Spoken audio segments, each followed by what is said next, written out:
7 δάπεδα που δεν γνωρίζεις, αλλά είναι game changers. Μικροτσιμέντο.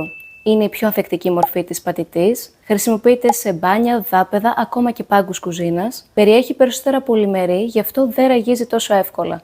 Οπότε, αν σου αρέσει αυτό το βιομηχανικό vibe, προτίμησε μικροτσιμέντο. Αν ψάχνεις μια οικολογική λύση, δάπεδο από φελό. Είναι ανθεκτικό και δίνει αυτή τη ζεστασιά στο χώρο, ιδανικό για υπνοδωμάτια. Είναι φυσικά αντιβακτηριδιακό και ανθεκτικό στην υγρασία. Όχι πλακάκια, αλλά γρανιτοπλακάκια μεγάλων διαστάσεων, τα λεγόμενα slabs, μοιάζουν σαν μάρμαρο, ένα πολύ luxury και seamless αποτέλεσμα και είναι πολύ εύκολο στο καθάρισμα. Εποξιδικό δάπεδο είναι υπερανθεκτικό και αδιάβροχο, χρησιμοποιείται σε πολλά high-end projects παγκοσμίως. Χωρίς θερμούς, μοιάζει σαν γυαλί, συνίσταται σε χώρους όπως μπάνιο και κουζίνα. Γυαλισμένο σκυρόδεμα, ιδανικό για loft και μοντέρνα σπίτια, για μια industrial αρχιτεκτονική. Για τους λάτρες του ξύλου έχουμε μια εναλλακτική επιλογή. Δάπεδο από μηχανικό μπαμπού. Είναι πιο σκληρό και πιο ανθεκτικό στην υγρασία. Τεράτσο, ανθεκτικό, πανέμορφο και πάλι trend.